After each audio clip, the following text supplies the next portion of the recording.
नमस्कार मु सुनील कुमार प्रिय दर्शक बंधु जीवंत आहार को आपण मान को स्वागत करे।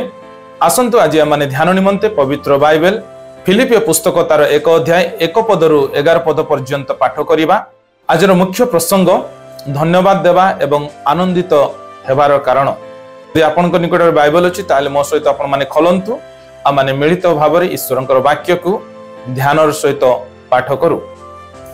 पाउलो और तिमोथी ख्रीष्ट जीशुंकर दुई दास फिलिपियो रे थिबा ख्रीष्ट जीशुंक आश्रित समस्त साधुंक निकट को पुणे अध्यक्ष और सेमानंक निकट को लेखुछंती। आमानकर पिता ईश्वर और प्रभु जीशु ख्रीष्टंक ठारू अनुग्रह और शांति तुमानक प्रति हेउ। मो तुमानकु जेते थर स्मरण करे सेते थर मोर ईश्वर को धन्यवाद देई थाए। प्रथम दिन ठारू आज पर्यंत सुसमाचार पक्षरे तुमानकर सहभागिता हेतु तुम समस्तंक निमंते सर्वदा मो मोहर प्रत्येक प्रार्थना रे आनंद सहित निवेदन करुछि। कारण जे तुममानक अंतर रे उत्तम कार्य आरंभ करियछंती से ख्रीष्ट जीशुंक दिन पर्यंत ता साधन करी सिद्ध करिवे। एहा तो मो दृढ़ रूपे विश्वास करे। आउ तुममानक विषय मोहर एपरि भाबिबा उचित जणु तुम्बे समस्त मोहर बंधन रे जेपरि सुसमाचार पक्ष समर्थन और सेथिर सत्य प्रमाण करिबारे सेहीपरि मो सहित अनुग्रहर सौभाग्य अट। एथि निमंते मो तुमानकु हृदय रे धारण करि अछि। कारण ख्रीष्ट जीशुंक स्नेहपूर्ण करुणा रे मो तुम समस्तंक निमंते कि प्रकार लालायित एही विषय रे ईश्वर मोहर साक्षी। पुणी मोहर प्रार्थना एही तुमानकर प्रेम ज्ञान और समस्त सूक्ष्म विचार रे अधिकरु अधिक वृद्धि पाओ। जेपरि तुमे माने उत्कृष्ट विषय गुड़िक समर्थन करिपार। पुणी ईश्वरंकर गौरव और प्रशंसा उद्देश्य रे जीशु ख्रीष्टंक द्वारा धार्मिकतार जो फल सेथिरे परिपूर्ण होई ख्रीष्टंक दिन रे शुद्ध और अनिंदनीय हुओ। पठित शास्त्र रे प्रभु आम समस्तंको आशीर्वाद करंतु। आसंतु पठित शास्त्रांश को आमाने बुझिबा निमंते चेष्टा करू। पाउलो फिलिपियो मंडल को एई पत्र रोम रो एक बंदीशाला रो लिखिथिले। से फिलिपियो मंडल लोकमानक पई परमेश्वरक निकट रे कृतज्ञता प्रकाश कले एवं आनंदर सहित प्रार्थना कले। कारण से माने तांको सहित सुसमाचार कार्य रे अंशीदार थिले।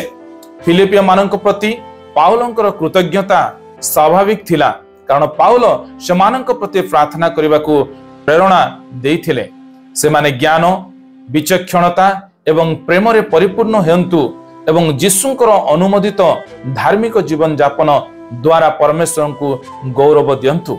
पठित शास्त्रांश रे ईश्वर आमन को कोन सिखांती ताहा आसु आमाने सिखु और आपण आपण जीवन रे ताकू व्यवहार करबा निमंते चेष्टा करू। 1-2 पद अनुसार पाउलो रोम रे बंदी थिबा समय रे निजको ख्रीष्टंकर जणे सेवक भावरे परिचय को परिभाषित करिथिले। एही कारणरु से तांको बंदी अवस्था रे मध्य तांकर परिस्थिति विषय रे चिंतित न होई फिलिपियो मानको अनुग्रह एवं शांति प्रदान करि पारिथिले। एहा मो पाई मध्य सत्य। जेतेबेले मु जीशुंको प्रभु भावरे उच्च करे एवं तांको सेवक भावरे निजको नम्र करे मो जीवन रे समस्या एवं चिंता गुडी को गुरुत्वहीन होई जाय। 9-11 पद अनुसार प्रेम जेतेबेले ज्ञान और अंतर्दृष्टि सह मिसे ताहा उत्तम फल उत्पन्न करे। आम प्रेम जेते पवित्र और सचोट होई थाउ ना काहेकि यह क्षतिकारक हेबो जेतेबेले ताहा भूल निर्देश और भूल मार्गदर्शन रे जाए। आमे जाहाको परमेश्वर को प्रति प्रेम भाबु ताहा अवहेला रे परिणत होई पारे एवं परिवार एवं पड़ोसी मानक प्रति स्नेह हिंसार परिणत होई पारे। आसंतु आमे विचक्षणता एवं ज्ञान सहित अधिक प्रेम करिबा जहा द्वारा आमर आवेग एवं भाव सटीक भावरे मार्गदर्शन होई पारिबो। आजिर चिंतारे प्रभु आम समस्तंको आशीर्वाद करंतु। आसंतु आमाने प्रार्थना करिबा। प्रेमिक स्वर्गीय पिता आजिर सुंदर वाक्य निमंते आमे आपन को धन्यवाद दोछु। आजिर वाक्य प्रमाणे प्रभु तुमे देथिबा जो शिक्षा से शिक्षा अनुसार आमाने अन्य को से वाक्य अनुसार प्रभु प्रेम करि पारिबु आ तुमरी गौरव निमंते अपना जीवन को अन्यमानकर सेवा निमंते व्यवहार करि पारिबे एति पाए आमान को सहाय्य करंतु। जीसुंक नाम रे ए प्रार्थना मागुछु। आमेन। Thank you.